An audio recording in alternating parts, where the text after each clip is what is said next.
أنا القرآن رباني وعلى في الورى شاني. أنا القرآن أدبني، أنا القرآن نقاني. أنا القرآن أدبني، أنا القرآن نقاني. أنا القرآن يسري في شراييني ووجداني. أنا نبت بحفاظ جليل القدر والشان، لهم نور يعانقهم يضاهي شمس أزماني، نجوم في هدايتهم منار لكل حيران. لطاف في تعاملهم كمثل الورد صنواني، تعالت في الدنا أيدي لهم زرع بأوطاني، لهم غرس بفردوس رعاه المنعم الحاني، رعاه المنعم الحاني. أيا حفاظ يا جيلا تسامت فيه أوزاني، ستشرق شمسنا يوما سيخرج فجرنا العاني، ونمضي نسعد الدنيا ويعلو ذكر قرآني، ويعلو ذكر قرآني. أنا القرآن رباني وعلى في الورى شاني. أنا القرآن رباني وعلى في الورى شاني. أنا القرآن أدبني، أنا القرآن نقاني. أنا القرآن أدبني، أنا القرآن نقاني. أنا القرآن رباني وعلى في الورى شاني. أنا القرآن رباني وعلى في الورى شاني. أنا القرآن أدبني، أنا القرآن نقاني. أنا القرآن أدبني، أنا القرآن نقاني. أنا القرآن يسري في شراييني ووجداني. السلام عليكم ورحمة الله وبركاته. الحمد لله رب العالمين الذي رفع السماء بقدرته وبسط الأرض بقوته وأرسى الجبال بعظمته وخلق الخلق بحكمته وساق إليهم أرزاقهم بفضله ومنته. وأشهد أن لا إله إلا الله وحده لا شريك له، خالق العرش وحملته، وخلق جبريل واصطفاه لحمل رسالته، وخلق ميكائيل واصطفاه لقطرته، وخلق ملك الموت واصطفاه لقبضته، وخلق إسرافيل واصطفاه لنفخته، وخلق الأنبياء والمرسلين واصطفاهم لحمل أمانته وتبليغ رسالته. وأشهد أن نبينا محمدا عبد الله ورسوله اصطفاه ربه بختم نبوته ففاز بصحبته وخلته. صلى الله عليه وسلم أنبأنا عن العرش وحملته، وعن الكرسي وعظمته، وعن يوم القيامة وشدته، وعن الصراط وزلته، وعن الميزان وثقله وخفته. صلى الله عليه وسلم أنبأنا عن آدم وعن كلمات توبته، وعن نوح وسفينته، وعن صالح وناقته. صلى الله عليه وسلم أنبأنا عن شعيب وفصاحته، وعن زكريا وبشارته، وعن يحيى ونبوته وسيادته.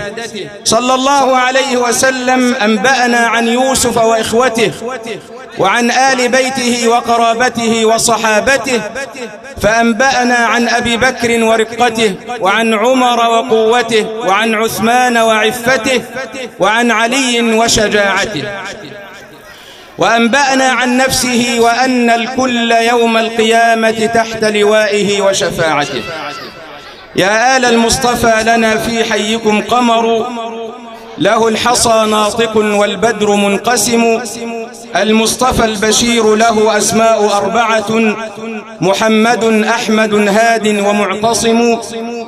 وله على وجنتي خديه 4: الورد والياسمين ثم الآس والعلم. انطقت لرسول الله 4: الضب والظبي والثعبان والصنم. آمنت برسول الله 4: الإنس والجن ثم العرب والعجم. ولولاه ما كان في الإسلام 4: حج ومنن ثم بيت الله والحرم. صلى على رسول الله 4: العرش والكرسي ثم اللوح والقلم. إن الله وملائكته يصلون على النبي يا أيها الذين آمنوا صلوا عليه وسلموا تسليما. أما بعد، أيها الحفل الكريم، طبتم وطاب ممشاكم وتبوأتم من الجنة منزلا، وأسأل الله عز وجل أن يجعل خطاكم في ميزان حسناتكم يوم لا ينفع مال ولا بنون إلا من أتى الله بقلب سليم. وأود قبل أن أبدأ حفلنا هذا أن أتقدم بخالص الشكر والتقدير والعرفان إلى كل أولياء الأمور من آباء وأمهات الذين تعبوا وأنفقوا من أموالهم حتى يعلموا أبناءهم القراءة والكتابة وحفظ القرآن الكريم. كما أتقدم بخالص الشكر والتقدير إلى جميع أهل عزبة الصعيدة الذين يستقبلون في كل يوم أكثر من 300 طالب في الصباح والمساء حتى يتعلموا في هذه الدار هذا الصرح العظيم الكبير. أسأل الله عز وجل أن يجعله في ميزان من تبرع به ومن تصدق به. كما أتقدم بخالص الشكر والتقدير إلى جميع المعلمات الذين اجتهدوا وتعبوا في تعليم أبنائنا كتاب الله عز وجل وتعليم أبنائنا القراءة والكتابة. كما أتقدم بخالص الشكر والتقدير إلى جميع العاملين في دار ابن الأرقم للتربية بالقرآن والسنة، إداريين وعاملين ومعلمين وسائقين. وأخص بالشكر زميلي العزيزين راجب سيس وأحمد ناصف. أسأل الله عز وجل أن يحفظنا جميعا وأن يجعل جمعنا هذا مرحوما وتفرقنا من بعده تفرقا معصوما، وألا يجعل فينا ولا منا ولا بيننا ولا حولنا شقيا ولا محروما. وخير ما نبدأ به حفلنا القرآن الكريم مع الأطفال: آدم يوسف، رمضان عبد الرحمن، مسعود وائل، عمر عبد العزيز، رفيدة فاي. يلا ابدأ يا حبيبي. أعوذ بالله من الشيطان الرجيم. بسم الله الرحمن الرحيم. والتين والزيتون وطور سينين وهذا البلد الأمين. لقد خلقنا الإنسان في أحسن تقويم ثم رددناه أسفل سافلين إلا الذين آمنوا وعملوا الصالحات فلهم أجر غير ممنون. فما يكذبك بعد بالدين أليس الله بأحكم الحاكمين. ممتاز. يعني ايه والتين والزيتون؟ بنقسم بالتين والزيتون. يعني ايه وطور سينين؟ جبل سيناء. يعني ايه وهذا البلد الأمين؟ مكة المكرمة. ممتاز، جزاك الله خير. رمضان عبد الرحمن يقرأ لنا من أول سورة البروج. أعوذ بالله من الشيطان الرجيم. بسم الله الرحمن الرحيم. والسماء ذات البروج واليوم الموعود وشاهد ومشهود. قتل أصحاب الأخدود النار ذات الوقود إذ هم عليها قعود وهم على ما يفعلون بالمؤمنين شهود وما نقموا منهم إلا أن يؤمنوا بالله العزيز الحميد الذي له ملك السماوات والأرض والله على كل شيء شهيد. ممتاز جزاك الله خير. يعني ايه والسماء؟ قسم الله بالسماء ذات البروج ذات المنازل واليوم الموعود يوم القيامة. ممتاز. وشاهد الله شهد الله خير. أصحاب الأخدود خند. جزاك الله خير. الطفل مسعود وائل من سورة الضحى. أعوذ بالله من الشيطان الرجيم. بسم الله الرحمن الرحيم. والضحى والليل إذا سجى ما ودعك ربك وما قلى وللآخرة خير لك من الأولى ولسوف يعطيك ربك فترضى ألم يجدك يتيما فآوى ووجدك ضالا فهدى ووجدك عائلا فأغنى فأما اليتيم فلا تقهر وأما السائل فلا تنهر وأما بنعمة ربك فحدث. ممتاز. يعني ايه والضحى؟ وارتفاع الشمس سجى سكن واشتد ما ودعك ما تركك وما قلى ما أبغض. ممتاز جزاك الله خير. تعال عمر الحاج. يلا عمر عبد العزيز هيقرأ سورة القدر. أعوذ بالله من الشيطان الرجيم. بسم الله الرحمن الرحيم. إنا أنزلناه في ليلة القدر وما أدراك ما ليلة القدر. ليلة القدر خير من 1000 شهر.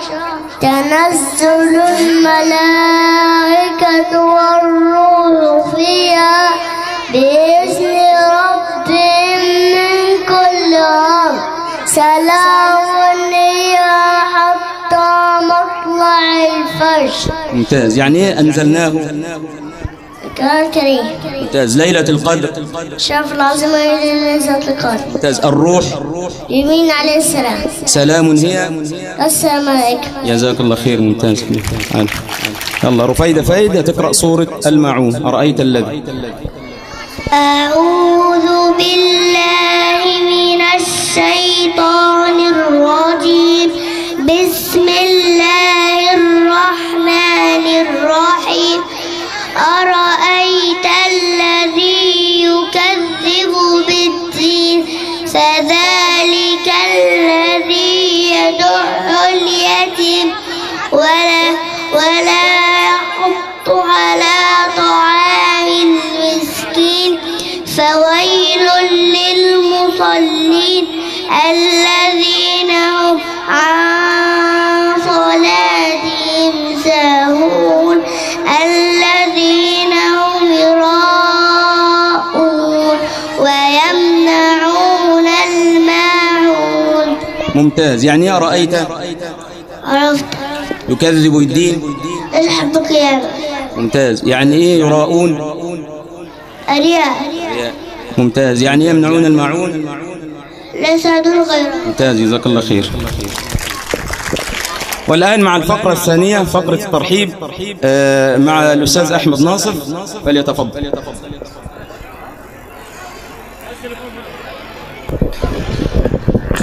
السلام عليكم ورحمة الله وبركاته. السادة الحضور، آباء وأمهات، بنين وبنات، إخوة وأخوات، نرحب بكم في حفل دار ابن الأرقم للتربية بالقرآن والسنة لعام 1444 هجرية وعام 2023 ميلادي. اليوم هو يوم الحصاد، اليوم هو يوم الحصاد، نحصد ثمار ما بذرناه في دار ابن الأرقم على مدار عام. نحصد اليوم ما زرعناه في أبنائنا وبناتنا. الآن نرى هذه النتيجة وهذا الحصاد لذلكم العام الطويل. انقضى ذلكم العام عباد الله بعد مدة طويلة تعب فيها المعلمات والقائمين على الدار من إشراف وتعليم، واليوم نحصد هذه الثمار. نقول أيها الآباء والأمهات: أبناؤنا هم فرحتنا، أبناؤنا هم من تقر بهم الأعين. والله قال عن عباد الله الصالحين: والذين يقولون ربنا هب لنا من أزواجنا وذريتنا قرة أعين. فبالأبناء تقر العين، وبالأبناء تكون البشرى، كما بشر الله تبارك وتعالى زكريا عليه السلام. قال: يا زكريا إنا نبشرك بغلام اسمه يحيى. والأبناء عباد الله هم الزينة. قال الله تبارك وتعالى: المال والبنون زينة الحياة الدنيا، فهم الزينة وهم البشرى وهم قرة العين. فلذلك عباد الله نحن نهتم بالتربية. والتربية البعض، انتبهوا جميعا، البعض يظن ان التربية اتوفر لابنك اكل وشرب ولبس وعلاج. دي مش تربية، دي اسمها رعاية. انت بترعاه حتى يكبر، توفر له اكل وشرب وعلاج حتى يكبر، هذه تسمى رعاية. اما التربية فانك تغرس في ابنك القيم والاخلاق وحب الله تبارك وتعالى وحب النبي وحب الصحابة وتفاعله مع المجتمع وتغيير سلوكه واحترام الكبير والعطف على الصغير. كل هذا يسمى تربية. فالتربية مش أكل وشرب بس، لا، ده يسمى إيه؟ رعاية. والنبي قال: كفى بالمرء إثما أن يضيع من يعوم. كفى بالمرء ذنب يوم القيامة إن ربنا من عليه بذرية هو ضيعها، ما يربيهاش، ما يعلمهاش، ما يكبرهاش، ما يهتمش بها، ده هيكون إثم كبير يوم القيامة. وقال صلى الله عليه وسلم: كلكم راع وكلكم مسؤول إيه؟ عن رعيته. فاحنا كآباء وأمهات ومعلمات ومعلمين إيه؟ مسؤولين مسؤولية متكاملة مشتركة، كل واحد له دور. لو الأب قصر الابن يضعف، لو الأم قصرت الابن يضعف، لو المعلم قصر الابن يضعف. فالأب والأم والمعلم والمعلمة الكل مع بعض ايه؟ تربية مشتركة بتؤدي في النهاية إلى بناء كامل. هنختم إن شاء الله. عايزك تعرف إن الطفل أول ما ينزل للدنيا بيمر بمراحل. أول مرحلة اسمها مرحلة المهد، أول سنتين، وبعدين مرحلة الطفولة ومراهقة، وبعدين رشد، وبعدين شيخوخة.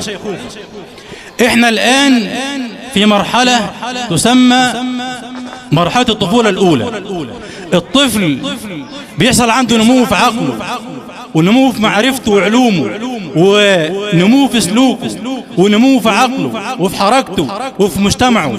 فلو احنا ما اشتغلناش على الطفل شغل كامل، فهنديله قرآن زي ما شفتوا دلوقتي وأحاديث وأداب وأناشيد مع الحساب ومع الإنجليزي، ساعتها لو ده تم هيكون طفل متكامل في كل المجالات وفي كل أنواع المعارف. عشان طول عليكم، أبنائكم مسؤولية مشتركة بيننا وبينكم، نتعاون مع بعض حتى تقر العين بهؤلاء الأبناء. جزاكم الله خيرا. السلام عليكم ورحمة الله وبركاته. جزاكم الله خيرا. والآن مع كلمة ترحيب مع الأستاذ راجل سيس، فليتفضل. السلام عليكم ورحمة الله وبركاته. كل عام وأنتم بخير. أهلي من الرجال والنساء أهل قريتي الكرام. أنا ما بنقولش أهلي، بنقول أمهاتي وآبائي. كل واحد قاعد في الحفلة دي على راسي من فوق. كلكم أهلنا وكلكم إخواتنا، وزي ما قلت قبل سابق ومن 8 سنين وما زال بنقولها، بنقول المكان ده وقف لله عز وجل. كل واحد المكان ده بتاعه. احنا قلنا من قبل سابق ابعتوا لنا عيالكم، واحنا شحتين منكم اولادكم لرعايتهم. اولا والله العظيم صيت عزبة الصعايدة مسمح في كل مكان، مسمع على مستوى مركز ابو المضامير ويمكن محافظة البحيرة كلها. قرية صغيرة زي دي انعم الله عليها بحفظ القرآن. اللي عايز يسمع صوت جميل يا جماعة يجي في العصر. عندنا العزبة ربنا اكرمها مش بكتاب واحد، اكرمها بكتابين. الناس الشباب المحترم اللي هم مهتمين بعمل القرآن وأهل القرآن، يعني دي نعمة من الله عز وجل.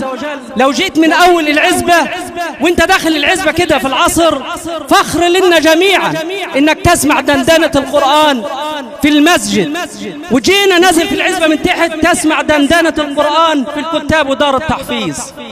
الأولاد الصغيرين دول هم النشء، البذرة. احنا كلنا فلاحين. البذرة لو زرعت وحرثت الأرض كويس وخططتها واديتها شوية مية وحطيت البذرة، ما اللي بيتولاها؟ الله عز وجل. احنا ما بنعملوش حاجة، احنا بتجيبوا حتوا البذرة واحنا بنرعوها بشوية المية وشوية الاهتمام، وهي الله عز وجل هي اللي بنشئها. أمنيتي وما زلت بنقولها، الواحد يبقى ماشي على السكة يقرأ آيات قرآن، البيت في البيت أو الأم في البيت أو الأب في البيت يسمع آية مغلوطة يصححها للي ماشي على السكة. اللي بيعزق في الأرض بالفاس يسمع دندنة القرآن، اللي ماشي معاه في الخط وبيعزق معاه يسمع آية مغلوطة يصححها له. النشيد كله يا جماعة بنبنوه وإحنا بنرعوه، ومحدش بيقول أنا. لو واحد في العزبة دي قال أنا يبقى كده فسد العمل. العمل دي كلكم الشرف والهمة اللي انتم بتضعوها لنا في حالة منكم انتم، من الأم الفاضلة. نشكركم على جهدكم معانا وعلى المجهود اللي بتبذلوه مع أولادكم. الأم يا جماعة، الأب لازم يهتم بالأم والأخ يهتم بالأم اللي هي تصحى من الفجر وتقعد مع أولادها تعلم. أمهاتنا الكرام إحنا مقصرين في حقكم. إن شاء الله بإذن الله بعد العيد هنفتح فصل محو أمية، ودي كان مطلب من بعض السيدات، وهنعمل فصل محو أمية للرجال والنساء اللي حابة تتعلم. بإذن الله هنجيب لنا أفضل مدرسات على مستوى مركز أبو المضامير هتعلم القراءة والكتابة خلال 2 أو 3 شهور فقط. الست الكبيرة، الست اللي مش متعلمة هتعلم القراءة والكتابة خلال 3 شهور من بعد العيد إن شاء الله. جزاكم الله كل خير والفضل لكم. شكرين لأباتنا الكبار. إحنا ما بنقولوش منصة أو شيء، لكن إحنا بنقولوا الدعم بتاعكم والحضانة بتاعتكم للغير مقتدر اوعى يمنع أولاده يجي يتعلم ببليش. اللي هو ده شغال على دريعة يجي لو بنص أجر. انتوا تدعموا معانا وتساعدونا، ويقسم الله وعهد الله احنا مع الحساب مع الشيخ سيد ما فاضي جنيه للحضانة اللي جاء من يد الطلبة انصرف على الحضانة، بل واليوم ده حاطين 4000 جنيه من جيوبنا. يعني ما فيش اي فائض، اللي بيجي منكم بينصرف على اولاد. ادعمونا وساعدونا بالمجهود المعنوي والمجهود المادي، وسامحوني عشان انا كنت تعبان شوي. دعواتكم لي. جزاكم الله خيرا. والآن مع فقرة خطبة عن فضل العلم مع الطفل أحمد عادل، فليتفضل. على أحمد. السلام عليكم. اليوم سأتحدث خطبة عن فضل العلم. الحمد لله رب العالمين، وأشهد أن لا إله إلا الله وحده لا شريك له، واشهد نبينا محمد عبده ورسوله. أما بعد، أيها الحفل الكريم، سأتحدث مع حضراتكم في هذه الليلة عن فضل العلم. قال النبي صلى الله عليه وسلم: من سلك طريق يلتمس فيه علم سهل الله له طريق إلى الجنة، وإن الملائكة لا تضع أجنحتها لطالب العلم ليضم ما يصنع، فالعلم شرف ونور لصاحبه. إنه أول ما نزل النبي من القرآن الكريم الأمر بالقراءة والعلم، فقال تعالى النبي صلى الله عليه وسلم: اقرأ باسم ربك الذي خلق، خلق الإنسان من علق، اقرأ وربك الأكرم الذي علم بالقلم، علم الإنسان ما لم يعلم. صدق الله إذ يقول: يرفع الله الذين آمنوا منكم والذين أوتوا العلم درجات. وجزاكم الله خيرا استماعكم، والسلام عليكم ورحمة الله وبركاته. جزاك الله خير يا أحمد، وأسأل الله عز وجل أن تكون خطيبا في المستقبل. هذا المنظر يكفي، المنظر فقط يبشر بالخير، والله المنظر فقط، اللبس بس، يعني اللبس بس يبشر بالخير.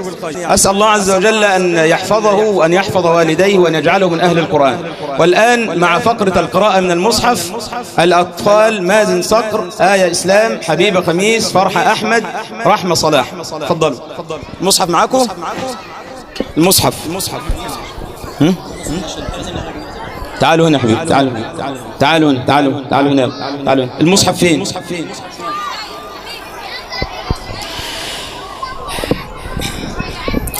طبعا الأطفال ديت فيهم اللي خلص نور البيان تمام بيميع التحفة، ال61 بيت بتوع التحفة، وبيستشهد بأي حكم من أحكام التجويد من التحفة. تمام. فعاوزين يعني عشان برضه ما نقولش ايه ده احنا محفظين صفحة معينة، أي واحد من أولياء الأمور يختار لنا المصحف 600 صفحة، المصحف 600 صفحة، أي واحد يختار لنا أي صفحة كده واحنا نجيبها للعيل يقرأ منها.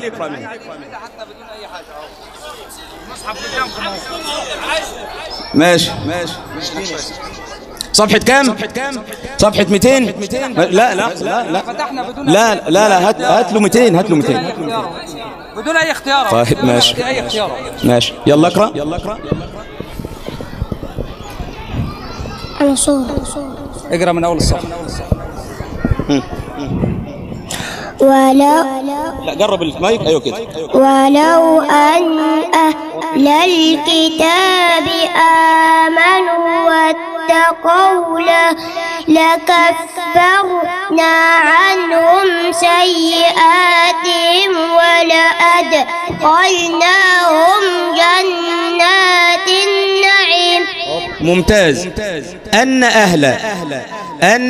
أهل حرف غنة مشدد، حرف غنة ايه؟ مشدد. الشاهد من تحفة. وغنى ميما ثم نونا شددا وسمى كل حرف غنة بدأ. ممتاز، جزاك الله خير. يلا اللي بعده. اللي بعده برضه اهو من اي صفحة في المصحف اهو، المصحف قدامك. رأي حد يختار يا جماعة. اقري من اول. وألقى في الأرض رواسي أن تمد بكم وأنهارا وسبولا لعلكم تهتدون. ممتاز. أن تميد بكم، نون ساكنة بعدها تاء، التاء من حروف الإخفاء. الشاهد من تحفة. والرابع الإخفاء عند الفاضل من الحروف واجب. الفاضل في 5 من بعد 10 رمزها في كلمة هذا البيت قدم منطوع. ممتاز، جزاك الله خير. برضه من اي صفحة في المصحف اهو. الله. اقرب من قرب من المايك. هاتي يلا من اول هنا ماشي. يلا قرب من المايك. وما أصابكم يوم التقى الجمعان فبإذن الله وليعلم المؤمنين. ممتاز. وما أصابكم مد ايه؟ مد جاز منفصل 4 2 4 5 عشان نجيب كلمتين. الشاهد من تحفة. وجائز مد وكسر انفصل كل بكلمة وهذا المنفصل. جزاك الله خير يا حبيبي. ماشي. يلا فرحة.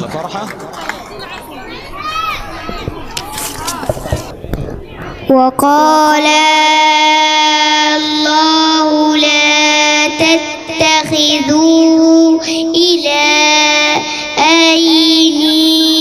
اثنين إنما هو إله واحد فإياه فارهبوني. ممتاز. بس ماشي، جزاك الله خير يا حبيبي. يلا رحمة صلاح. ماشي، اقرأ يا حبيبي. يلا اقرأ هنا. يلا قرب المايك. ومن الذين قالوا إننا نصارى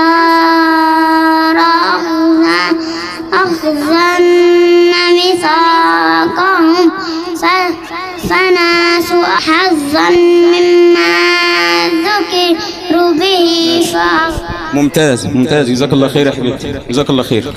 حتى لو ان الولد في ضعف، القرآن الكريم ربنا سبحانه وتعالى قال ايه؟ ويكفي ان العيل حتى لو بيقرأ من المصحف حتى لو بيخطأ يعني ده بشرة خير. يعني ربنا سبحانه وتعالى لما نزل على النبي صلى الله عليه وسلم القرآن الكريم كان فيما نزل على النبي وإنك لتلقى الايه؟ وإنك لتلقى القرآن. فالقرآن يا اخواننا بالايه؟ القرآن بالتلقي. والقرآن ربنا سبحانه وتعالى قال ولقد يسرنا القرآن للذكر. فالقرآن يسير واللغة العربية يسيرة بفضل الله سبحانه وتعالى، ثم بفضل المعلمات اللي بيعلموا أولادنا إن شاء الله يكونوا من أهل القرآن.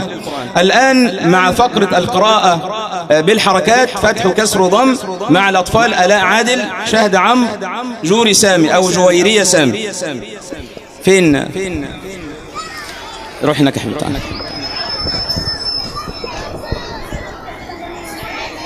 تعال.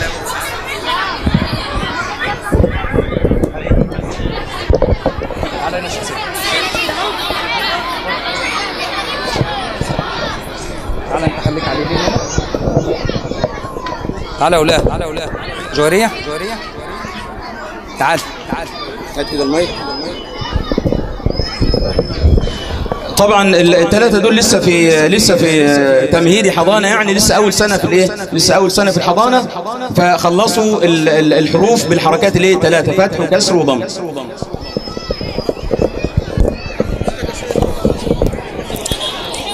نعم. لا مش هحتاجها. لا ما تخافش يا حبيبي، ما تخافش.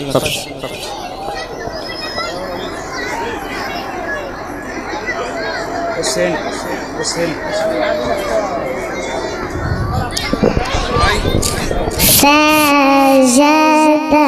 سجد. ممتاز. طيب لو شلت ديت الفتحة ديت وحطيتها تحت. سجد. ممتاز. يلا اللي بعدها.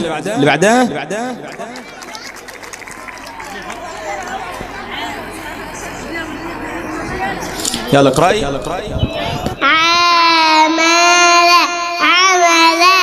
ممتاز. طب لو شلت دي وحطيتها هنا. عمل. ممتاز يا حبيبي. جويرية.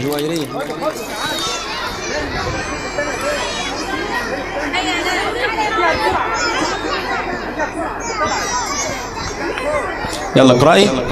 قرأ. ممتاز. طيب لو شلت دي ودي وحطيت دي ودي. قرئ. ممتاز، جزاك الله خير. ممتاز يا حبيبي.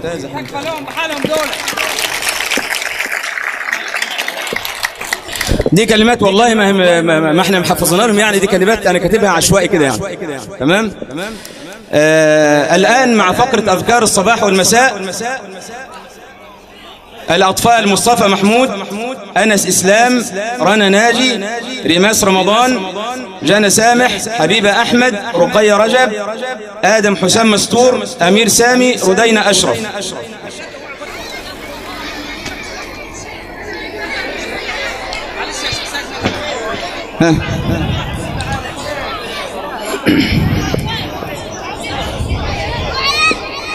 تعال هنا يا مصطفى.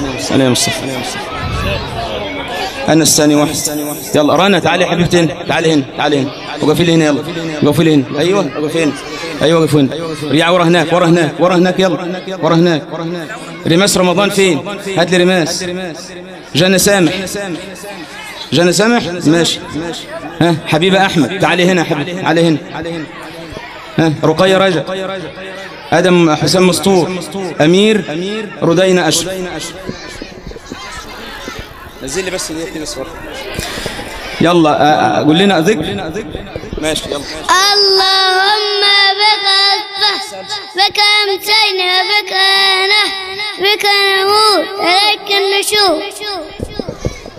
أصبحنا على فطرة الإسلام وكلمة الإخلاص ودين نبينا محمد صلى الله عليه وسلم، وعلى ملة أبينا إبراهيم حنيفا مسلما وما كان من المشركين. وفي المساء نقول أمسينا على فطرة الإسلام. أعوذ بكلمات الله التامات من شر ما خلق. بسم الله الذي لا يضر مع اسمه شيء في الأرض وفي السماء وهو السميع العليم. يلا. سبحان الله وبحمده عدد الخلق ورضا نفس وزنة عرش امداد كلمات. رضيت بالله رب وبالإسلام دين وبمحمد صلى الله عليه وسلم نبيا ورسولا. يا حي يا قيوم برحمتك أستغيث، أصلح لي شأني كله ولا تكلني إلى نفسي طرفة عين أبدا. يلا حبيبي. اللهم إني أعوذ بك من الكفر والفقر، اللهم إني أعوذ بك من عذاب قبر لا إله إلا أنت. اللهم عافني في بدني، اللهم عافني في سمعي، اللهم عافني في بصري، لا إله إلا أنت. حسبي الله لا إله، حسبي الله لا إله إلا هو، عليه توكلت وهو رب العرش العظيم. سقف له. ماشي جزاكم الله خيرا. والآن يلا تفضلوا حبيبي، تفضلوا. والآن مع فقرة سؤال وجواب، فقرة سؤال وجواب.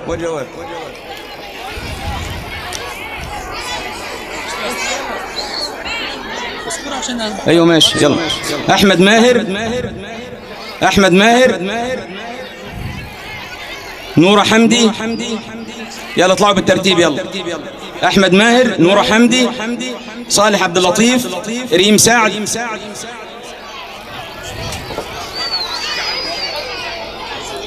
أروى إبراهيم، أحمد علي، آدم جمعة، إياد سمير، زياد خميس، نور أسامة، سما أحمد، أنس شحات. روحي حبيبتي هنا، روحي هنا. أحمد ماهر، نورة صالح، ريم سعد. هات ريم الأول، ريم سعد، تعالي هنا الأول حين. ريم سعد، أروى إبراهيم، تعالي أروى هنا. أحمد علي، على أحمد، لا روحي انت يا اسامه، روحي انت هنا. احمد علي، بيطلعوا لي بالترتيب. احمد علي، ادم يمعه، روحي هناك يا اسامه. اياد سمير، نور زياد خميس، نور اسامه، سما احمد، انس شحات. تعالوا هنا شويه يا اولاد. يلا زي ما هم. يلا احمد ماهر، ما معنى لا اله الا الله؟ لا معبود بحق الا الله. لا معبود بحق إلا الله. طيب نورة، ما معنى محمد رسول الله؟ لا متبوع الحق إلا رسول الله. ممتاز، لا متبوع بحق إلا رسول الله. طيب صالح، ما معنى الإسلام؟ أن تشهد أن لا إله إلا الله وأن محمد رسول الله، إقامة الصلاة وإيتاء الزكاة وصوم رمضان وحج البيت من استطاع إليه سبيل. ممتاز. ريم سعد، ما معنى الإيمان؟ أن تؤمن بالله وملائكته وكتبه ورسله واليوم الآخر والقدر خيره وشره. ممتاز. عديني، خليك زي ما انت. مين أروى؟ أروى إبراهيم، ما معنى الإحسان؟ أن تعبد الله كأنك تراه فإن لم تكن تراه فهو يراه. ممتاز ممتاز. أحمد علي، ماذا نقول في الركوع؟ سبحان رب العظيم 3 مرات. ممتاز. آدم جمعة، ماذا نقول في السجود؟ سبحان رب الأعلى. كم مرة؟ 3 مرات. ممتاز. ماذا نقول عندما نسمع اسم النبي؟ صلى الله عليه وسلم. صلى الله عليه وسلم. زياد خميس، ما هي السورة التي تعدل تلت القرآن؟ الإخلاص. الإخلاص اللي هي بتقول إيه؟ قل هو الله أحد الله الصمد لم يلد ولم يولد ولم يكن له كفوا أحد. ممتاز، جزاك الله خير. نور أسامة، ما هي أعظم آية في القرآن؟ آية الكرسي. آية الكرسي اللي هي بتقول إيه؟ الله لا إله إلا الحي القيوم. ممتاز، الله لا إله إلا هو الحي القيوم. سما، ما هو أفضل بيت في الأرض؟ بيت الله الحرام مكة المكرمة. ممتاز. أنس شحات هيذكر لنا اسم النبي صلى الله عليه وسلم كاملا. جرب بقى. يلا جرب المايك، امسك المايك وجرب. هو محمد ابن عبد الله ابن عبد المطلب ابن هاشم ابن عبد المناف ابن قصي ابن كلاب ابن هو ابن كعب بن لؤي ابن غالب ابن فهر ابن مالك ابن النضر ابن كنانة ابن خزيمة ابن مديكة ابن رياس ابن مضر ابن رضاب ابن معد ابن عنان نزول النبي الله إسماعيل ابن النبي الله إبراهيم عليهم جميع الصلاة والسلام. جزاكم الله خيرا. تفضلوا يا حبيبي، تفضلوا يا.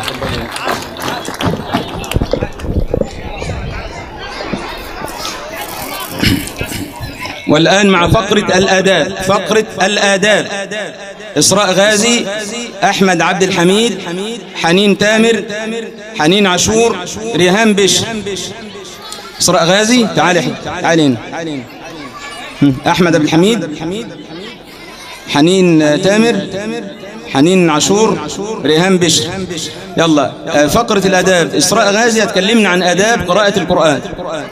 اليوم بإذن الله لا أتحدث معكم عن آداب قراءة القرآن. أتوضأ قبل قراءة القرآن، أجلس بأدب واحترام، احترم المصحف وحافظ عليه، أقول أعوذ بالله من الشيطان الرجيم، أقرأ وأرتل بصوت جميل.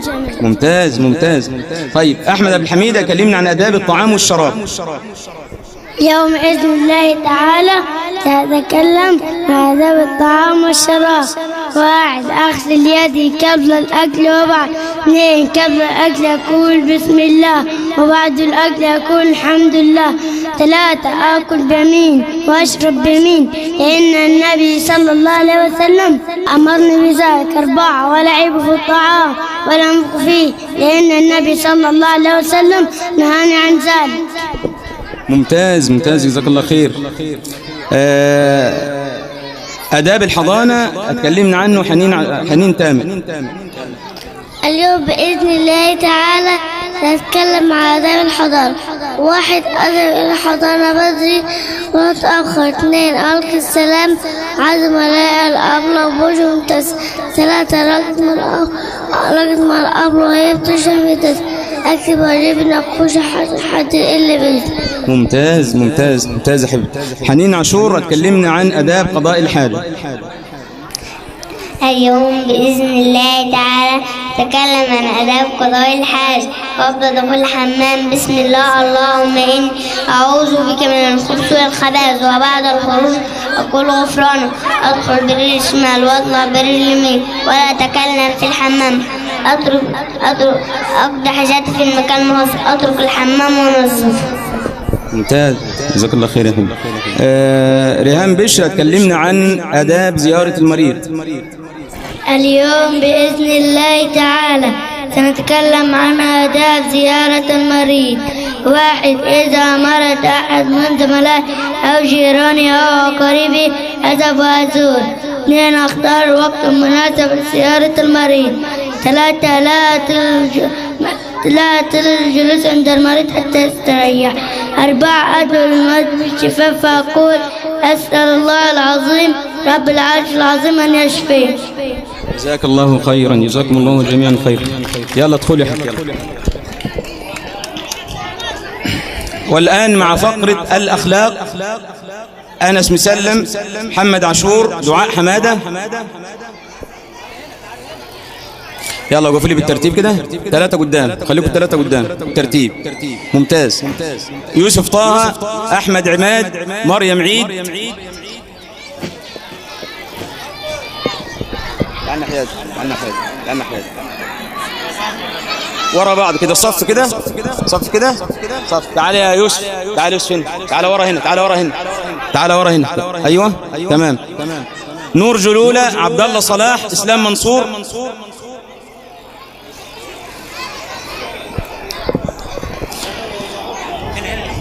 ورا هنا، انتوا 3 ورا. يلا ورا بالترتيب.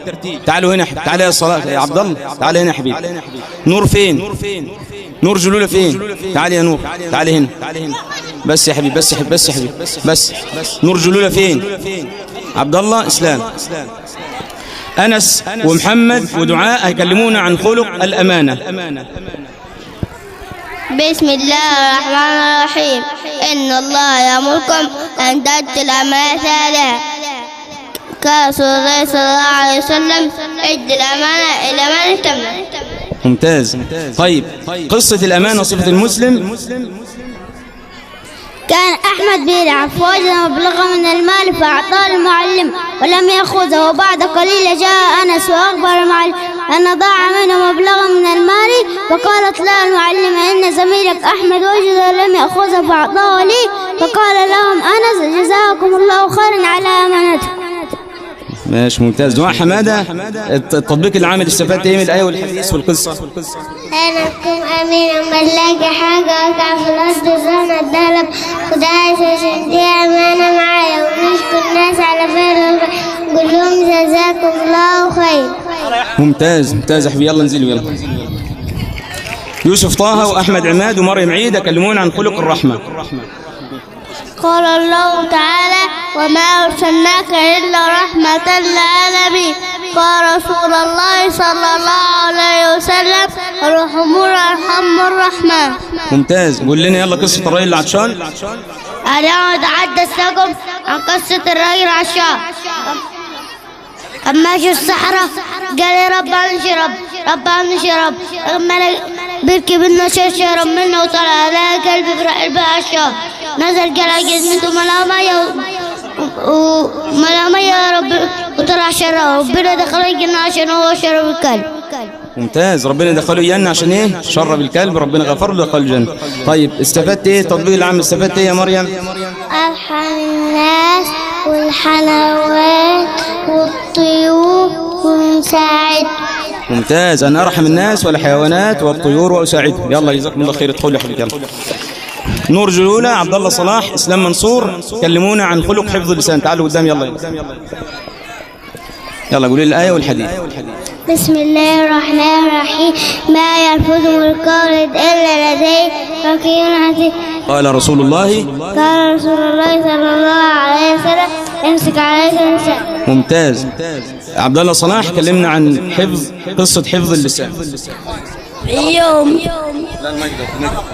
يوم من الأيام يوسف وأحمد كانوا يلعبوا كورة في الحضارة. يا أحمد غرب قال ليوسف قال يوسف قال له سامحك الله. يطم عرفت قالت له روح ليوسف وقول له ناس. أحمد راح ليوسف وقال له ناس. ممتاز. يلا استفدت ايه من القصة والآية والحديث؟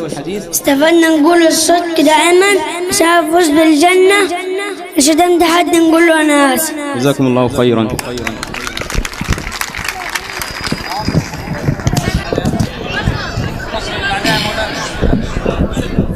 الآن مع فقرة الحساب، معانا من 0 ل 100 ومعانا من 0 ل 1000 مع جمع وطرح. 0 ل 100 ومعانا من 0 ل 1000.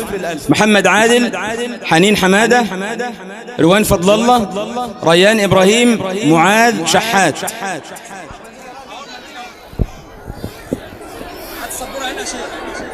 امسك كده يلا. تعالى كده عشان الكاميرا عشان الناس تشوف. خليك كده خليك كده.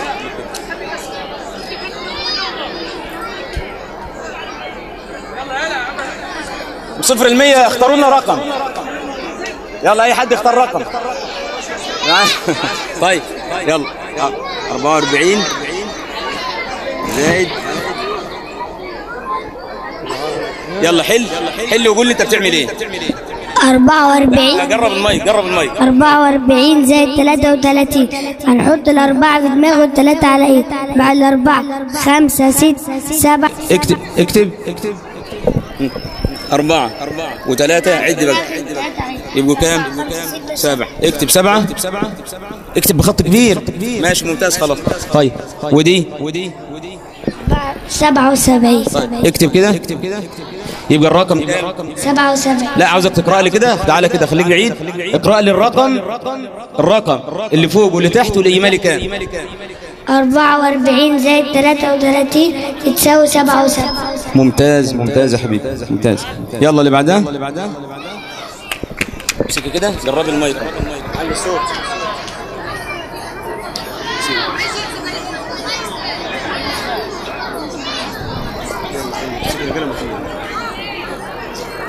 يلا قول الرقم الاول.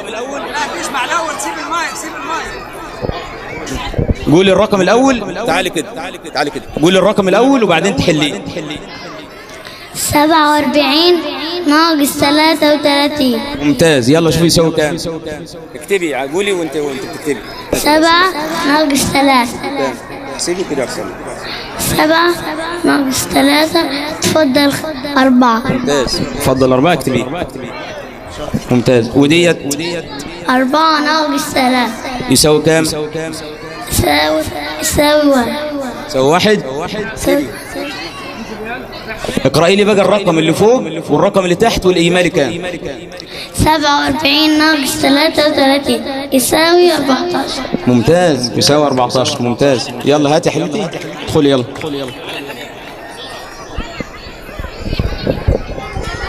عليكم 0 ل 100. طيب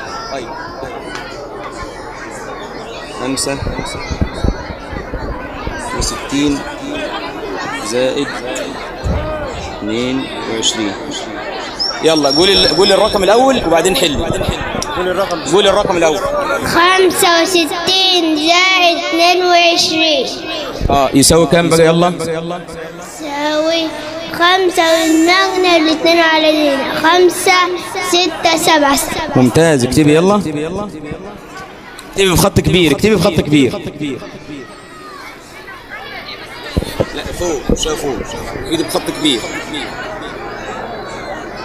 ماشي وبعدين 6 زائد 2 6 والمعنى الاثنين علينا 6 7 8. ممتاز. اكتبي يلا. طيب اقرأي لي بقى الرقم اللي فوق واللي تحت واللي يمالي كام. 65 زائد 22 87. 65 زائد 22 يساوي 87. ممتاز. امسك كده احمد امسك الورقه كده بتاع القلم. تعالى عليكم 0 ل 1000. 0 ل 1000 تعرف تحل من 0 ل 1000. طيب ماشي. لو قلنا 5000. لا انت اقرا الرقم انا اكتبه لك وانت اقراه.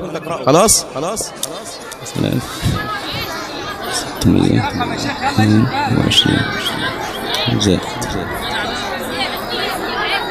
9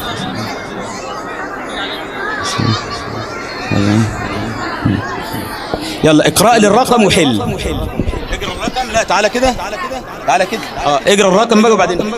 5622 زائد 2799. ممتاز. يساوي كام بقى؟ حل يلا. 2 11. 9 و2 كام؟ 11. هنكتبوا الواحد ومعانا الواحد على الاثنين. سيبوا الحل يا شيخ المسألة مع نفسه. بقت 3. 9 و3 12. لا انا عاوزك ايوه اكتب كده، خليك كده عشان تشوف الناس تشوفه بس. ومعانا الواحد على 6 بقى 7. 7 و7 12. 6 و2 8. 7 كام؟ هنكتب 4 ومعانا الواحد على 5 بقت 6. 6 و2 8. لا انا عاوزك، لا واحد انت حطيت 12 ومعانا الواحد. واحد على 5 بقت بقت 6.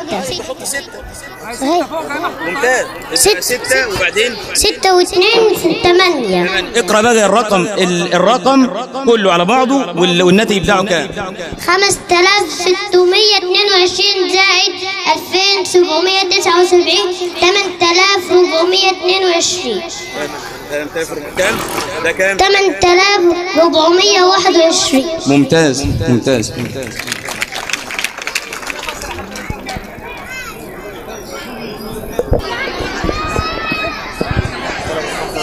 طيب لا ده هو عليه لحد الألف. لو قلنا مثلا، طب تعرف تحول طبعا. لو قلنا مثلا 1 3 5 6. لا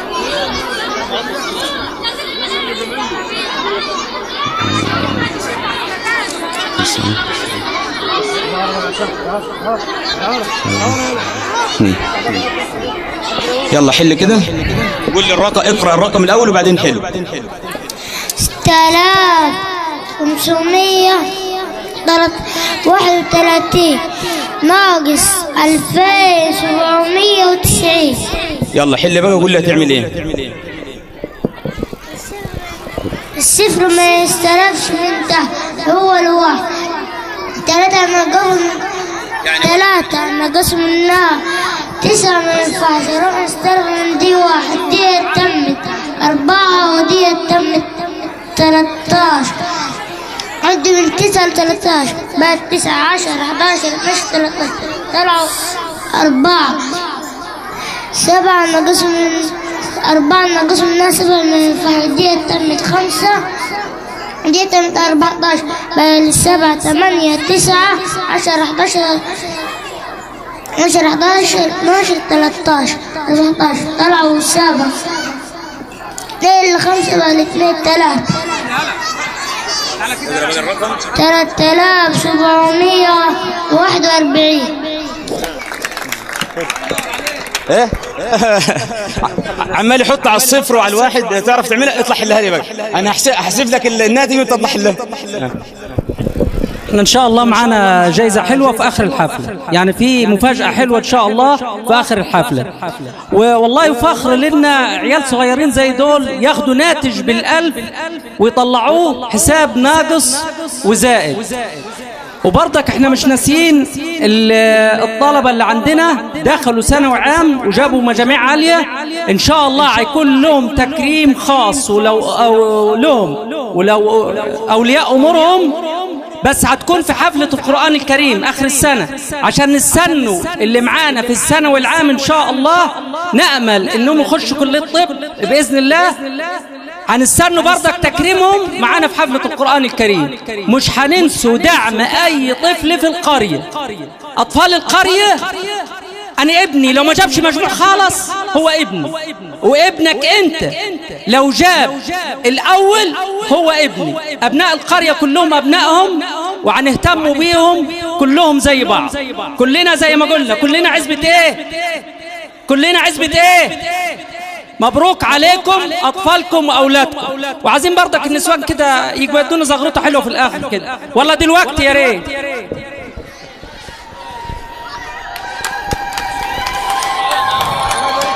انتوا ما صدقتوا خلاص. مش خلاص ما شاء الله ممتاز ما شاء الله، ما بتصدقوا تلاقوا فرح. الآن مع فقرة الأناشيد، نشيد الحضانة مع حنين حمادة، وعد حمادة، بسمة سليمان، أبرار طارق، حبيبة خميس، أفنان وليد. تعال هنا تعال هنا.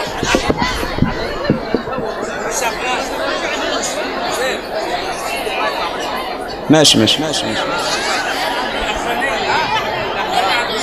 يلا كلكم بقى جرب المايك على الآخر. فالتحية والدة رمضانية والدة الحضانة حلوة حلوة زي السكر، فيها شيخ بيحبنا، فيها أولاد عزنا، الشيخ سيد يا حلوين بيعلمنا أصول الدين، بيعلمنا أدب وأسلوب، ويحفظنا كتاب الله. عايق أحمد تاج الراس، وبندعي له بحب الناس. عمو راجي يا عمتنا، أنت السبب في حضارتنا، في لمتنا وفي فرحتنا. عمو عادل يا أحباب بياخد باله بالركاب. أم براءة وأم نور، الأبلة سعاد والأبلة دعاء، الأبلة صهيلة والأبلة رحاب، انتوا طبعا الأحباب. أم وشاد الأبلة إسراء، ليهم منا سلام ودعاء. أم أسامة عبد الرحمن، علمونا نحفظ قرآن. يلا يا بابا يلا يا بابا، هاتوا اخواتنا بسرعة معانا للحضانة والكتاب. نبقى حبايب نبقى صحاب.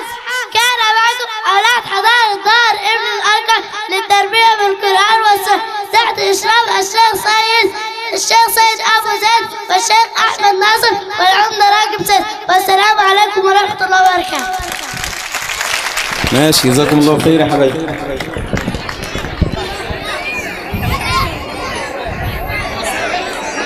يلا انزلوا بالراحة انزلوا بالراحة يلا. فقرة الإنجليزي لا مش ممتاز.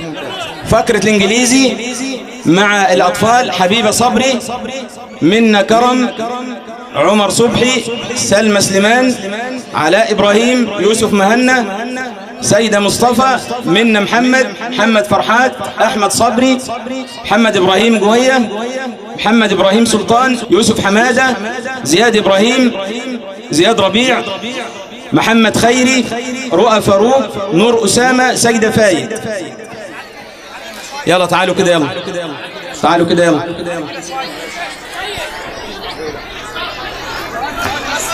تعالوا كده تعالوا نحيد يلا تعالوا نحيد يلا. مين اللي هتمسك المايك؟ مين اللي هتمسك المايك؟ ها؟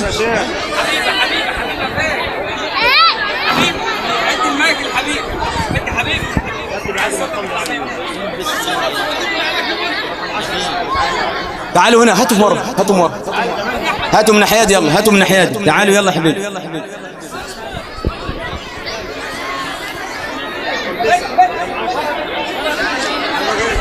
يلا سيبوا يا شيخ، سيبوا يا شيخ. خلاص يا شيخ خلاص.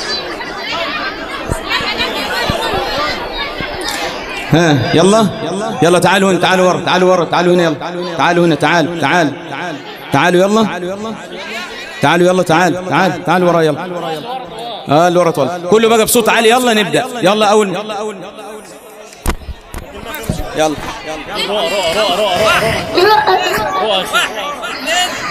Hello people, hello people. How are you? 1, 2, 3, 4, 5, 6, 8, 9, 10. واحد يعني واحد، والشمس يعني صاد، 2 يعني 2. اذهب يلا جو. 3 يعني 3، والشجرة يعني 3. 4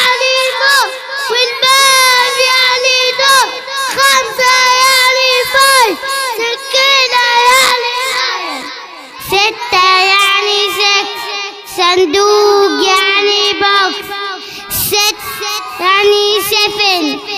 افتح يلا open. 8 يعني 8 والطبق يعني بليت.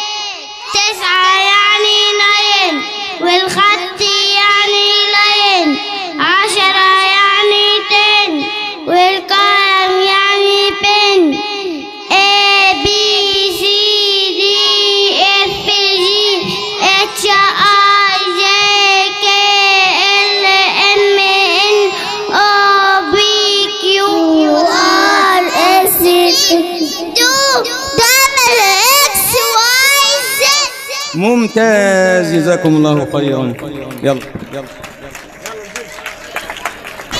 تعالوا من هنا، تعالوا من هنا، تعالوا من هنا، تعالوا من هنا، بالراحه يلا. خلاص، احنا فاضل لنا 3 فقرات ان شاء الله وننهي. احنا عاملين حسابنا على الحفله من 10 ل 11 ونص، يعني ساعه ونص باذن الله، يعني ربع ساعه ونكون انتهينا باذن الله. الان مع فقره تحفه الاطفال. فقره تحفه الاطفال. مصطفى كرم، نسمة كرم، نور صالح، آدم عيد، إياد محمد، فرحة علي، سالم مرضي، زياد أنور، فاطمة عادل، عمر سامي، أنس عبد الحليم، فارس محمد، أنور فرج، حمزة مهنا. لحظة بيقول انت تعالى احنا ماشي يلا تعال تعال هات من ورا من ورا تعال خش قدام تعال خش قدام راح فين بعدين نزل.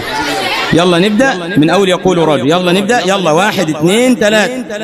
يقول راجي رحمة الغفور يوما سليمان وجنزوري الحمد لله صليا على محمد آله ومن تلا. وبعد هذا النصر للنريد في النون والتنوين والمدود سميته تحفة الأطفال عن شيخنا البيت كمالي أرجو به أن ينفع الطلاب الأجر والقبول والثواب.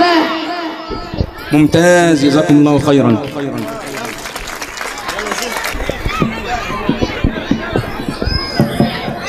يلا انزلوا. تحفة الأطفال دي يا أخواننا اللي هي بتعلم المسلم إزاي يقرأ القرآن. يعني إيه؟ يعني عندنا في نون ساكنة وفي ميم ساكنة. إمتى نغن نقول إنا، ثم إمتى نمد مثلا والسماء مثلا غير المغضوب عليهم زي ما بنقرأ الفاتحة. المفروض اللي احنا نمد غير المغضوب عليهم ولا الضالين 6 حركات عشان تبقى صلاتنا صحيحة وقراءتنا صحيح. هي دي تحفة الأطفال اللي احنا بنحفظ الأولاد عشان يقرأوا القرآن صح. الآن مع فقرة نشيد محمد نبينا صلى الله عليه وسلم مع الأطفال غدير جويدة، سمهاني،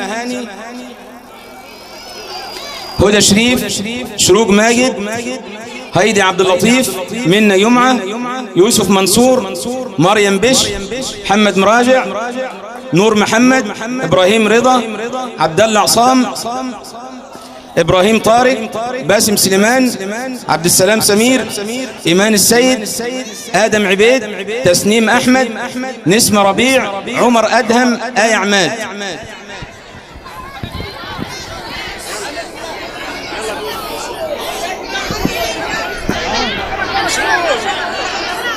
أحمد تعال شوف لي المايك مع مين. تعال لا خلاص معايا. يلا ابدأوا محمد نبينا. يلا محمد. لا ده انا عاوزكم تحلوا صوتكم. محمد نبينا، امه امينه، ابوه عبد الله. عاوزكم تعلوا صوتكم. يلا على طول. محمد نبي لا امه امينه، ابوه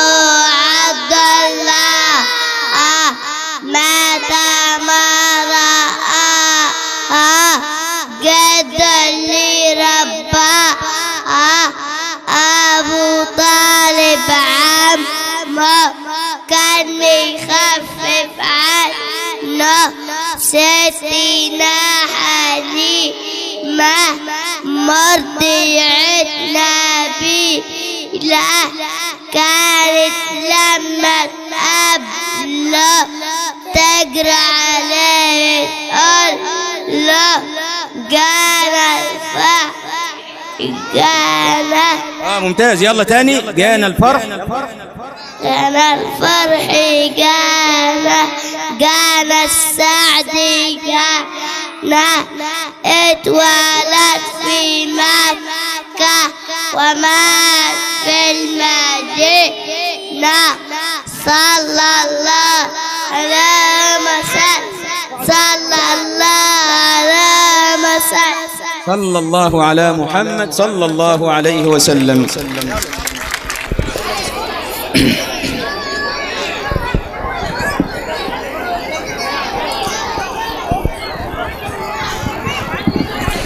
والآن مع فقرة نحن فتيات القرآن. أسماء محمد.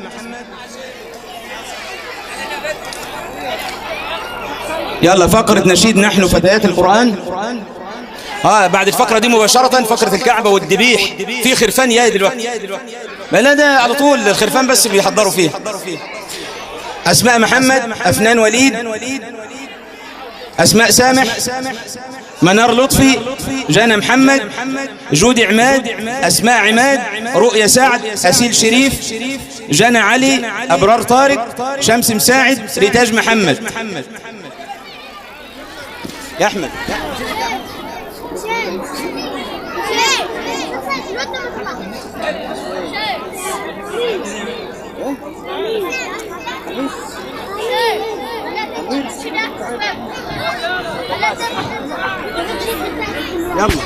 يلا اطلعي حضرتك الباقي. يلا شمس مساعد فين؟ يلا اطلعي يا حبيبتي. يلا مين اللي مع المايك؟ هيا اللي الأبلة تختارهم كلهم. طيب يلا أنا واقفة بس المايك ده جرب. طويل ورا سنة بس. استنى مغلوب ده. استنى بنت امسكي انت في ايد وانا في ايد. الشيخ قال لنا استنى انت في حالك وانا في حالك لوحدنا. انت في حالك وانت في حالك. انت في حالك وانا في حالك. لا يا بابا ده الشيخ اللي قال لي انا وفلان. علوا صوتكم بس. علوا صوتكم. يلا علوا صوتكم. يلا تعال يلا ابدأوا. يلا نحن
يلا ممتاز جزاكم الله خيرا. أخيرة مع الفقرة الأخيرة وهي فقرة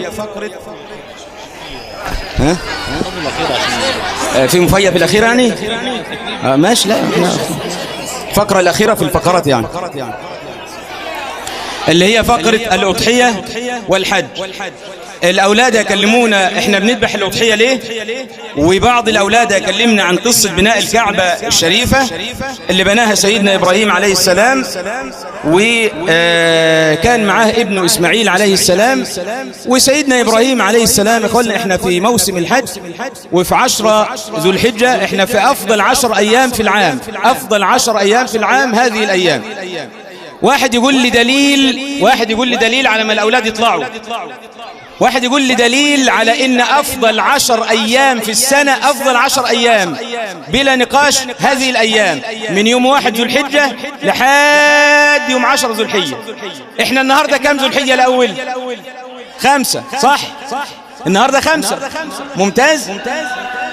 واحد يقول لي دليل وحديث إن أفضل 10 أيام هي الأيام دي.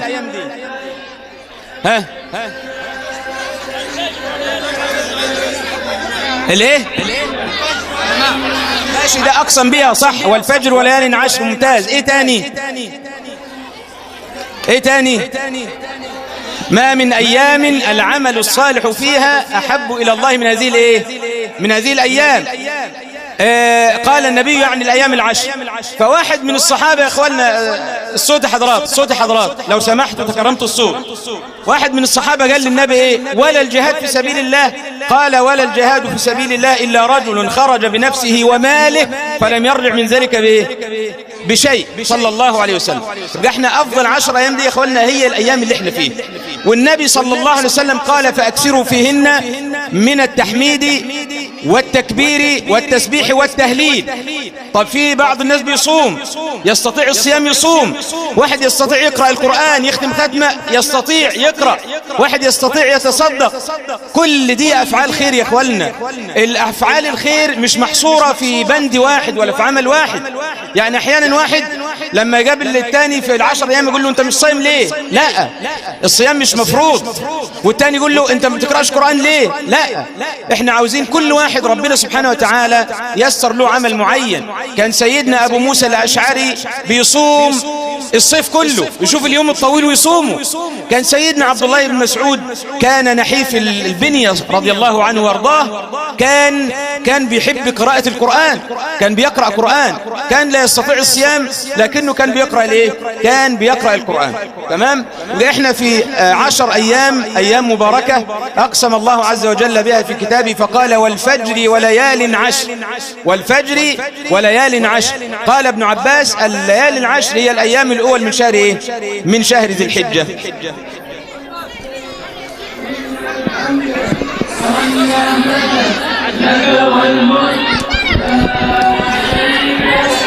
لبيك اللهم لبيك لبيك لا شريك لك لبيك إن الحمد والنعمة لك والملك لا شريك لك لبيك اللهم لبيك لبيك لا شريك لك لبيك إن الحمد والنعمة لك والملك لا شريك لك لبيك اللهم لبيك لبيك لا شريك لك لبيك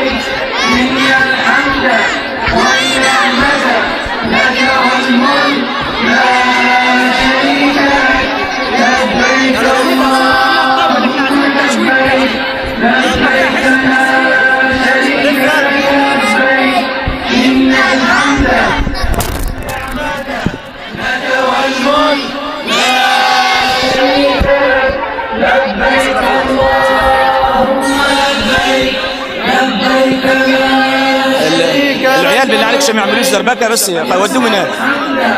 والنعمة لك والملك لا شريك لك لبيك اللهم لبيك لبيك لا شريك لك لبيك بسم الله. الحمد والنعمة لك والملك لا شريك لك لبيك اللهم لبيك لبيك لا شريك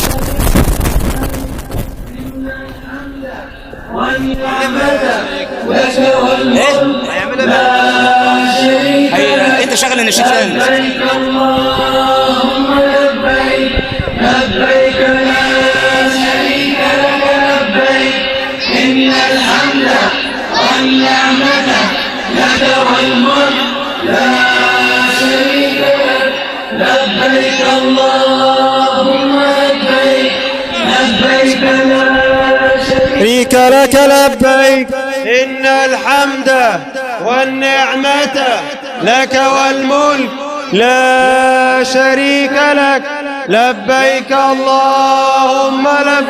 ارفع يدك اليمين، ارفع يدك اليمين، ارفع يدك اليمين، ارفع يدك اليمين، ارفع يدك اليمين، ارفع ارفع يدك اليمين يا محمد، ارفع يدك اليمين، ارفع ايدك، ارفع ايدك، ارفع ايدك، ارفع. لبيك اللهم لبيك لا شريك لك لبيك إن الحمد والنعمة لا شريك لك لبيك اللهم لبيك. هزروش هلا. إن الحمد والنعمة لك والملك لا شريك لك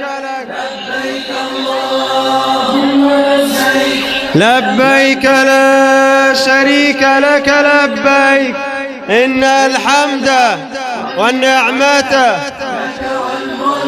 لا شريك لك لبيك اللهم لبيك لبيك لا إن الحمد والنعمة لك والملك يا عادل إن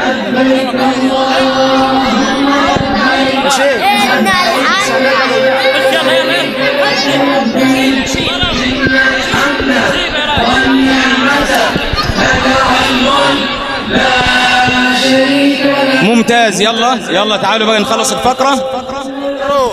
تعالوا نخلص الفقرة الأول وبعدين ايه نطوف تاني. يلا قفوا لي كده بالترتيب. فين حنين سامي؟ حنين سامي هتكلمنا عن قصة بناء الكعبة الشريفة.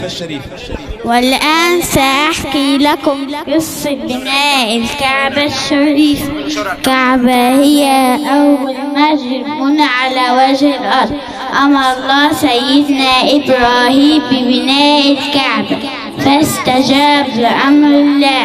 كان سيدنا إبراهيم يبني وسيدنا إسماعيل يناوله الحجار. قام سيدنا إبراهيم بوضع الحجر الأسود في ناحية الكعبة، وبعد ما تم البناء رفع سيدنا إبراهيم وسيدنا إسماعيل أيديهم إلى السماء وقال ربنا تقبل منك أنت السميع العليم. ممتاز. ربنا تقبل منا انك انت السميع العليم.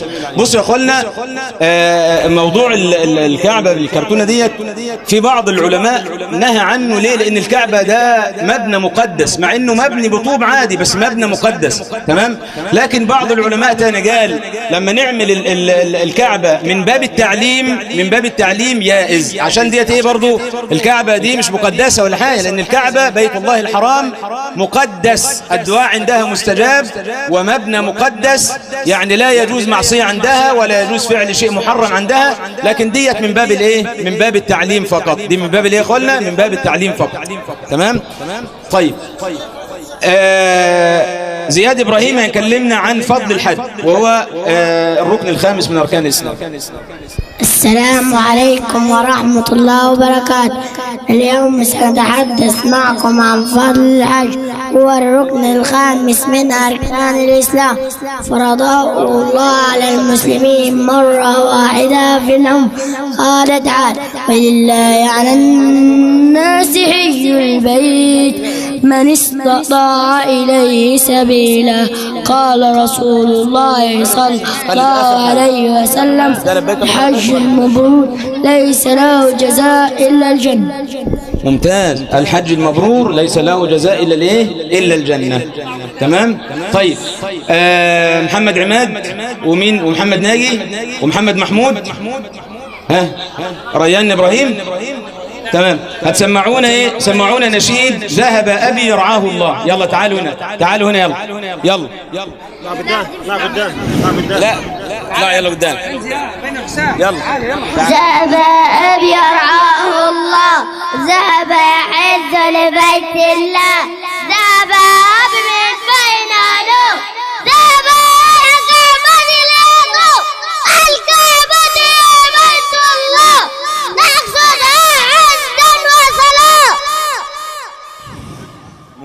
ممتاز. طيب يلا آدم حسام حسين، ماذا نقول في الحج؟ لبيك اللهم لبيك، لبيك لا شريك لك لبيك.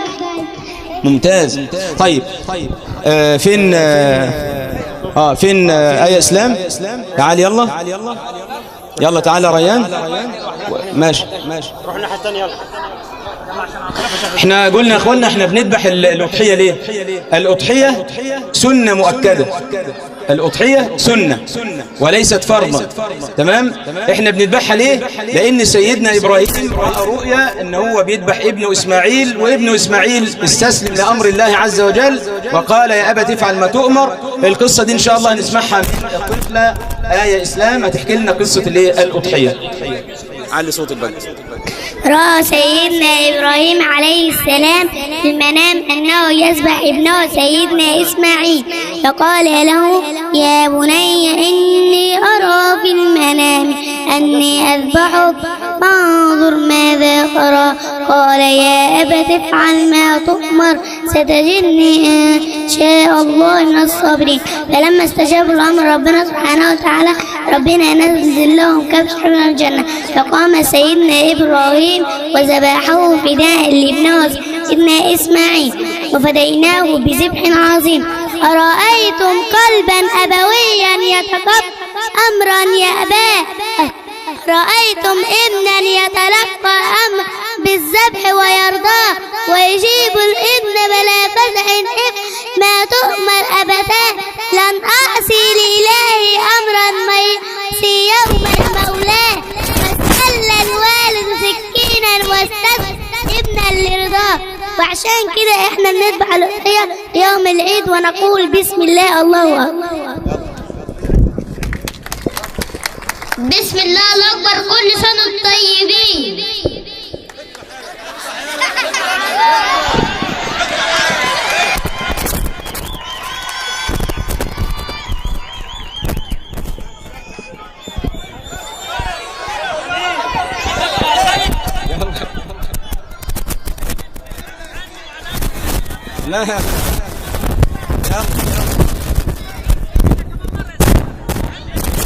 يلا خلاص كده شغل النشيد بس دقيقة على منا.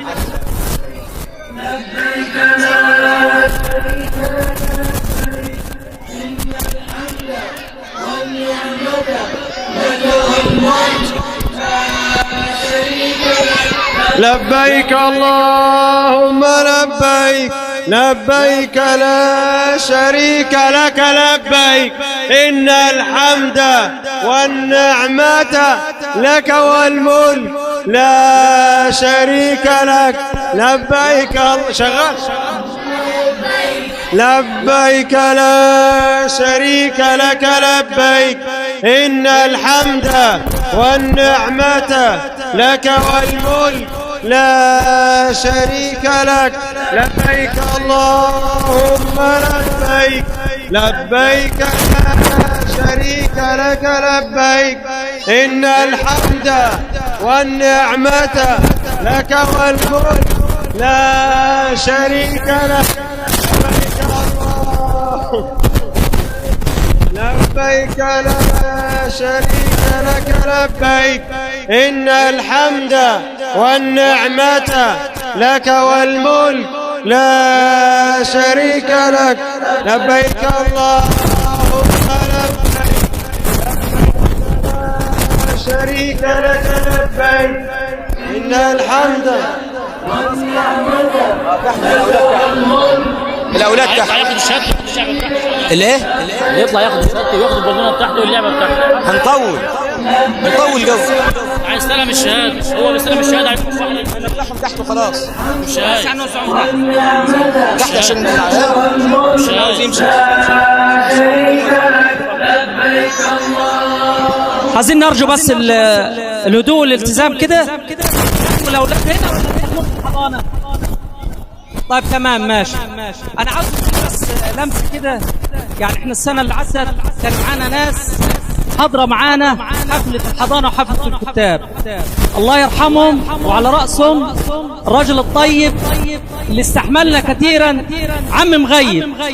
أنا عاوزكم كلكم تدعوا له بالرحمة، وعم كامل وأمواتنا وأموات المسلمين، الناس اللي كانوا حاضرين معانا الحفلة السنة اللي عدت، إحنا مش ناسينهم أبدا والله.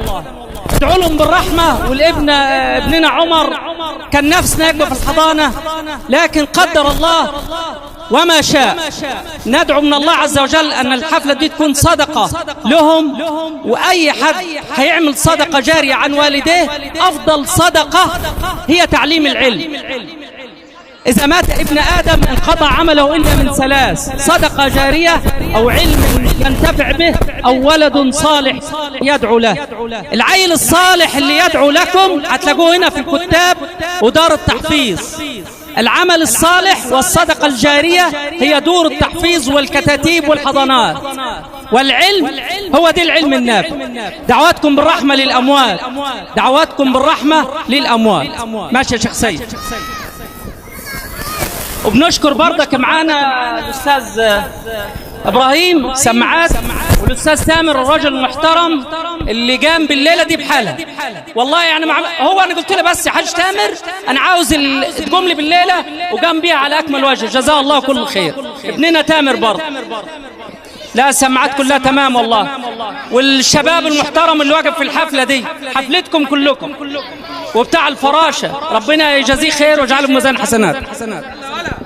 ماشي يا شيخ. يلا 10 دقائق بإذن الله نكون خلصنا الشهادات.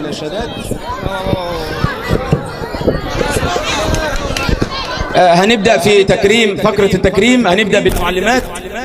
أسأل الله عز وجل أن يبارك فيهن وأن بحفظه سبحانه وتعالى. المعلمة رحاب ربيع عبد النبي.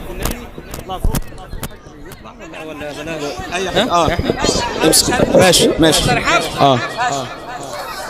المعلمة سهيلة وائل مسعود. المعلمة سعاد عيد مصري. المعلمة نورهان جويد عطية. المعلمة أم براءة أحمد ناصف. مش مشكلة عندك. محمد الشيمي. المعلمة أم نور حماد الشيمي. إسراء رمضان عثمان. المعلمة إسراء رمضان عثمان. شكر وتقدير للأستاذ عادل. وشهادة شكر وتقدير للأستاذ عادل فيما يقوم به من خدمة وتوصيل الأبناء طوال العام. ما فيش مشكلة، خلاص اطلعوا عاد. قالوا هنطلعوا، نادوا قالوا يلا نادى عليهم. خلاص مش بدهم شوي. يلا بالنسبة للأولاد يا عادل تعال لنا كده كده. يلا اللي يسمع اسمه من الأولاد، يلا يا حضرات، يلا آخر فقرة ديت عشان نروح. يلا اللي يسمع اسمه الأولاد عاوزين هدوء شوية، اللي يسمع اسمه يطلع لي بسرعة. أفنان وليد عبد المقصود. يا عبد الله العيل ياخد نزله من هنا يا عبد الله على ما تطلع. هو يا احمد حتى الشاي تعالى انت. يلا أفنان وليد. فين أفنان؟ في عيال مش موجودة صح؟ دول توقف على دي أفنان. أفنان ده اللعبة بتاعتي. يلا أحمد عادل سلطان. أحمد عادل. ريتاج محمد نعيم. زياد إبراهيم عيسى. حبيبة خميس يونس. خد يديتك من عمك عادل. يلا خليك هنا أحمد. خد يا حبيب. خد يا حبيب. أنس شحات فايز. ابرك فردك يا ابرك. زياد خميس سلطان. محمد عماد رشاد.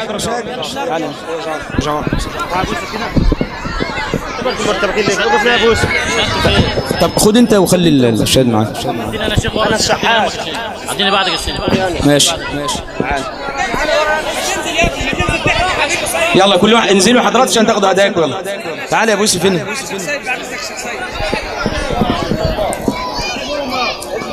ريهام بشر عثمان. محمد عماد رشاد وريهام بشر عثمان. شغل يا يوسف الباس. مازن صقر مجلة.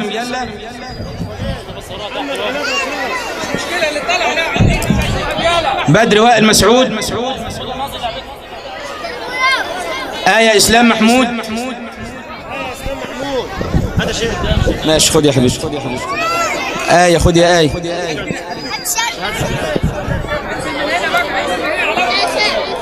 معاذ شحات فايز. شهادتك يا عمك أحمد. شهادتك مع عمك أحمد. معاذ شحات فايز. فين معاذ؟ بسمة سليمان صافي. نزل يا عبد الله من عندك عبد الله. أنس إسلام محمود. ريان إبراهيم العبد. أسماء محمد عوض. أنور فرج أنور.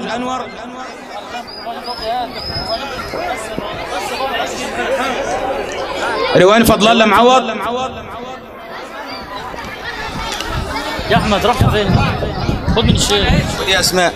اسماء محمد عوض. خد يا احمد خلي من الشوم كده ظاهر من الصوره. أنور فرج. هاتوا لي ليش هاتوا لي هنا. فرحة أحمد إبراهيم. فرحة أحمد إبراهيم. آدم حسام مستور. آدم حسام مستور. ماشي. محمد محمود مبروك. محمد محمود مبروك. فرح.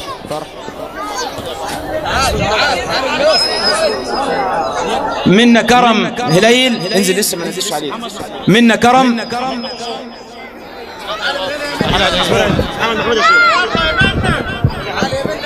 يلا يا الاخوه. وعد حماده الشيمي. سما احمد ابو زيد. صالح عبد اللطيف عوض. انزل دلوقتي عندي. لا انزلوا تحت عشان تاخدوا. لا اللي نادى عليه يجي. يلا يا حبيبي. خليهم على جانب كده. صالح. صالح خد اتحف. خد يا سما. خد يا سما. خد يا صالح. خد يا سما. خد يا سما ايه؟ احمد يا احمد يا ابو سلمى سليمان صافي. ريم سعد عبد الله. ها خد يا سما. خد يا سام. ريم سعد عبد الله. حنين سامي جويد. رمضان عبد الرحمن رمضان. بدر. خد يا حماده. خد يا حماده. اهو تعال رمضان هنا. خد رمضان. حنين. ريم سعد. بس العيال هي حبيبه صبري معوض. اسماء عماد عبد الله. ادم حسام حسين. محمد ناجي عوض. محمد ناجي عوض. ابرار طارق عون. رحمه صلاح شاهين.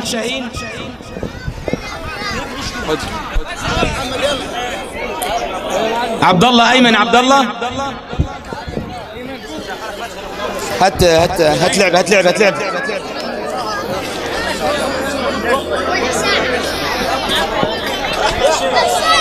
ماشي راح. اسماء سامح عبد المنعم. يوسف مهنا عبد الكريم. احمد ماهر عوض. خد يا يوسف. أسيل شريف رمضان. أمير سامي جويد.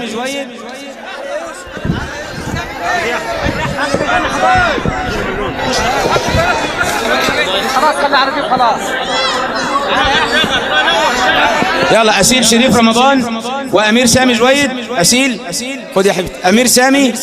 فين أمير؟ إياد سمير عون. إياد سمير. إياد سمير. يا يوسف تعال. بسمالة علاء منصور. بسمالة علاء منصور. دعاء حمادة مبروك. خليك بقى على دعاء. منار لطفي فايز. منار لطفي فايز. سيدة مصطفى يونس. أي سيدة مصطفى. عمر عبد العزيز. محمد عاشور. محمد عاشور.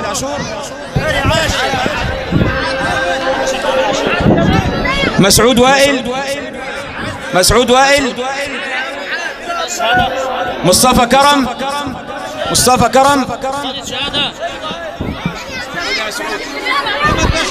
مصطفى كرم. إياد محمد رمضان. إياد محمد رمضان.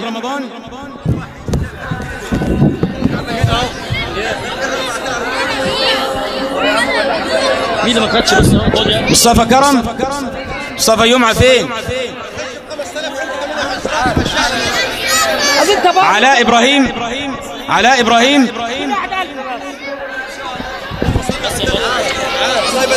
أنس مسلم. حنين حمادة. هاتهم الكتاب. آدم يوسف شعبان.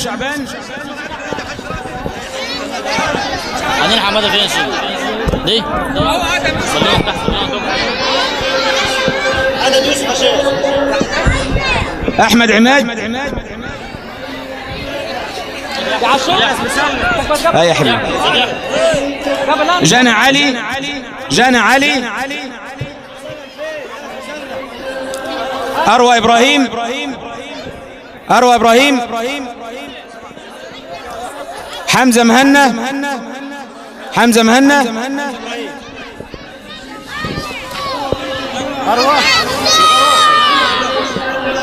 جانا علي. حمزة مهنا.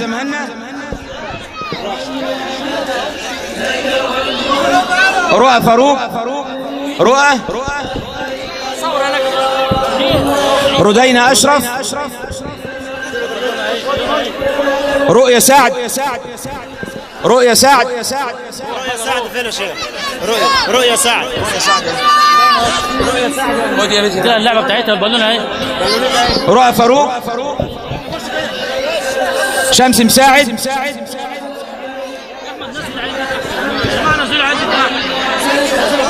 شمس.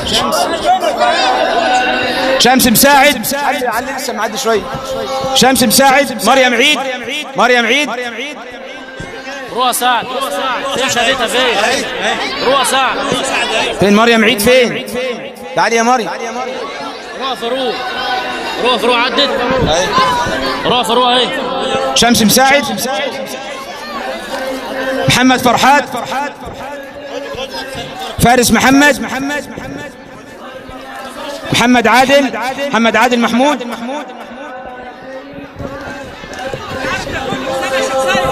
فارس. خليهم عادي. خليهم مش مشكلة. خلاص خليهم بقى وخلاص. خليهم. منا محمد عوض. يوسف طه أبو زيد. إسراء غازي محمود. إسراء غازي.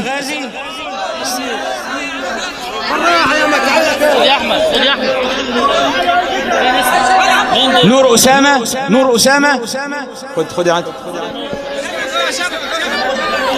يوسف سعيد. يوسف سعيد. نورة حمدي. نورة حمدي. أي خد هاي نورة حمدي. جودي عماد. جودي عماد. يوسف حمادة لبيب. يوسف حمادة. خد يا جود. مين دي؟ يوسف حمادة فين؟ محمد فرحات. يوسف. آية عماد. آية عماد. ما أنا مليون. آلاء عادل. آلاء عادل محمود. جوري سامي. جوري. جوري سامي. راح يسلوه. جوري سامي. آدم عيد. آدم عيد. خد يا آدم. أحمد علي سلطان. أحمد علي.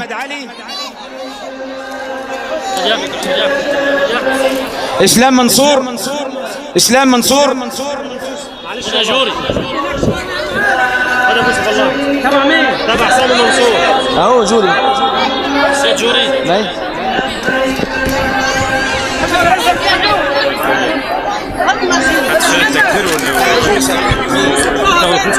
حنين عاشور. حنين عاشور. حنين عاشور. رقية رجب. رقية. رقية. ماشي. حنين تامر. اسلام منصور. لما يجي دورك لما يجي دورك. حنين تامر.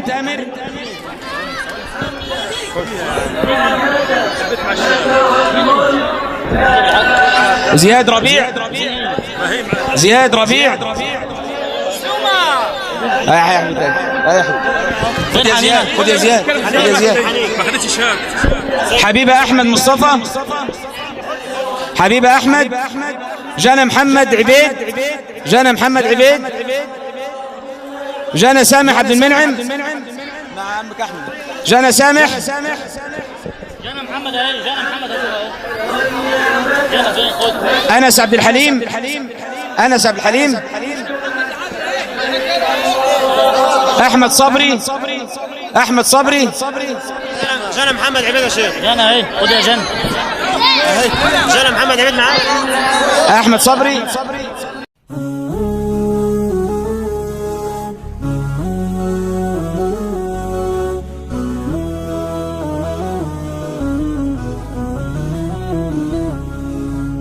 أنا القرآن رباني وعلى في الورى شاني. أنا القرآن رباني وعلى في الورى شاني. أنا القرآن أدبني. أنا القرآن نقاني. أنا القرآن أدبني. أنا القرآن نقاني.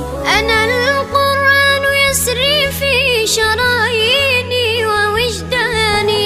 أنا نبت بحفاظ جليل القدر والشان.